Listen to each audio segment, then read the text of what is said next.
नमस्कार मित्रों, आज चिंतन में बिना भूख भोजन न ग्रहण करें।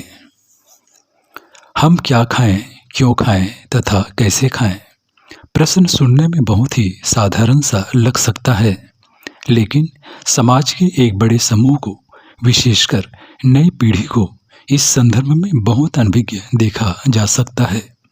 मॉल से लेकर कैंटीनों एवं बड़े रेस्तरां में जिस तरह के भोजन के विकल्प उपलब्ध दिखते हैं और धड़ल्ले से इनका उपभोग करते देखा जाता है, और लोगों की खान पान की आदतों पर जब एक नज़र पड़ती है तो यही लगता है कि आधुनिक मनुष्य आहार विज्ञान की आधारभूत जानकारियों से भी परिचित नहीं, जो उसके स्वस्थ एवं निरोगी जीवन के लिए आवश्यक हैं।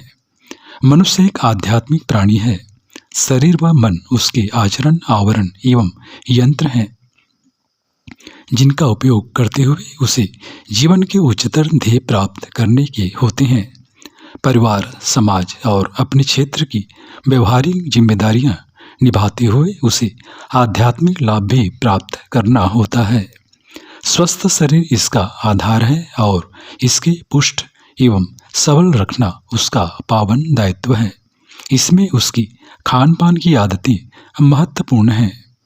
मनुष्य को जीवित रहने के लिए खाना है, न कि खाने के लिए जीवित रहना है।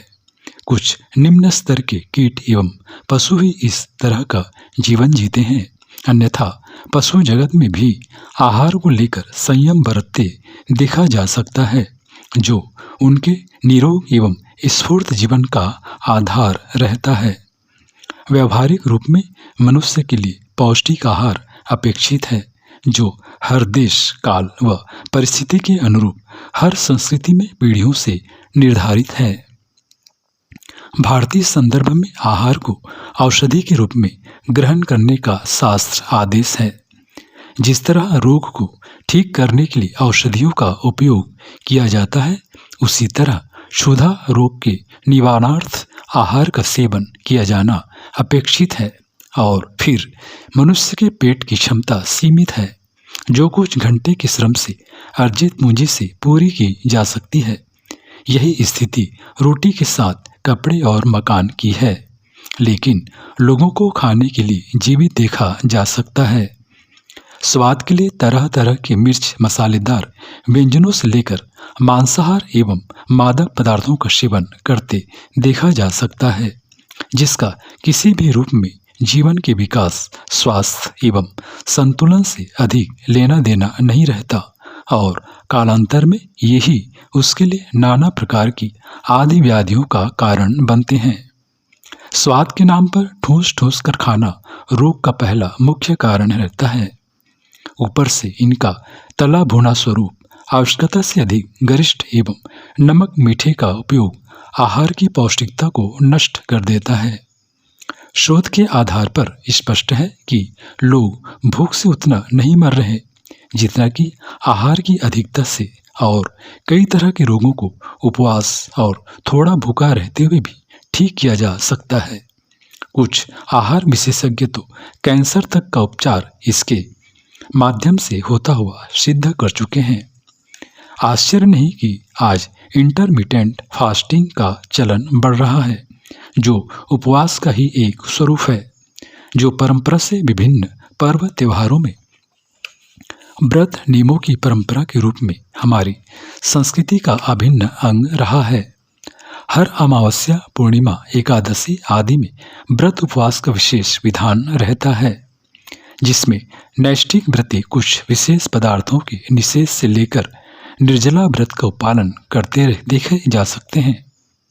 इनके स्वास्थ्य लाभों को देखते हुए लगता है कि ये पूर्णतः विज्ञान सम्मत हैं, जिनकी आधुनिक विज्ञान भी पुष्टि कर रहा है। रसायन एवं कीटनाशक के इस युग में यह भी आवश्यक हो जाता है कि आहार का यथासंभव प्राकृतिक एवं जैविक हो। इसके साथ जल का पर्याप्त सेवन करें। दिन भर में अपनी आयु एवं शरीर के भार के अनुरूप समुचित जल लिया जा सकता है। आहार को पचाने के लिए विषाक्त तत्वों के निष्कासन में जल की विशेष भूमिका रहती है। आहार में साग सब्जी और मौसमी फलों का भरपूर उपयोग करें, जिनकी काया के सूक्ष्म पोषण की दृष्टि से महत्वपूर्ण भूमिका रहती है। साथ ही अपने शरीर की अवस्था के अनुरूप सुपाच्य एवं पौष्टिक अन्न, दाल व अन्य खाद्य पदार्थों की व्यवस्था की जा सकती है। आहार में अधिक नमक, चीनी और वसा लेने से बचें। इस संदर्भ में फास्ट फूड, सॉफ्ट ड्रिंक्स और कोल्ड ड्रिंक्स से यथासंभव दूर रहें। इनमें हानिकारक वसा से लेकर चीनी की उच्च मात्रा नाना रूपों में रोगों का कारण बनती है। इनकी जगह नींबू पानी से लेकर छाछ तथा वनौषधि पेय जैसे तमाम तरह के देशी विकल्प लिए जा सकते हैं। इसके साथ समय ही भोजन को ग्रहण करें और इसका समय सुनिश्चित रखें। बिना भूख भोजन ग्रहण न करें। आहार के संबंध में इसके संस्कार का बहुत महत्व है। शास्त्रों का एक मत है कि जैसे खाए अन्न वैसे बने मन।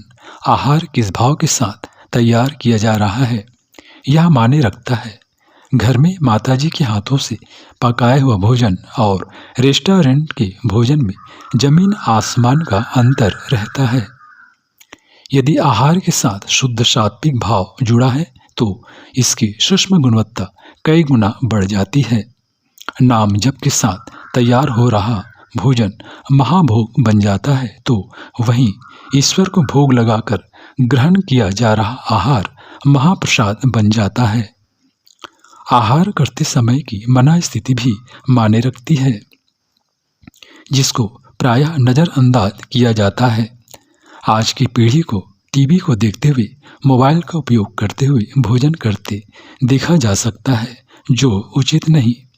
ऐसे में एक तो मना स्थिति शांत स्थिर नहीं रहती, दूसरा ऐसे में बिना अधिक चबाए ही भोजन उदरस्त हो रहा होता है और साथ ही आवश्यकता से अधिक भोजन की संभावना रहती है। भोजन को भी जीवन साधना का एक हिस्सा मानते हुए इसे शांत मन से खूब चबा चबा कर ग्रहण करें। ऐसे में आहार का पाचन सरल हो जाता है और आहार में संतुष्टि का भाव जुड़ने से मिताहार भी सहज रूप में संभव होता है। मित्रों, भोजन के समय बेहतर है कि अनावश्यक बातचीत न करें, मौन रहें। सबसे पहले ईश्वर का सुमिरन करें, आभार व्यक्त करें, अन्न परमेश्वर को याद करें, प्रणाम करें। गायत्री परिजनों में गायत्री महामंत्र से भोजन प्रारंभ करने की पुनीत परिपाटी स्वागत योग्य है। हर ग्रास के साथ इष्ट का नाम सुमिरन चलता रहे तो ऐसा भोजन प्रसाद बनकर तन के साथ मन व आत्मा को भी पुष्ट करने वाले प्रयोग के रूप में सिद्ध होता है।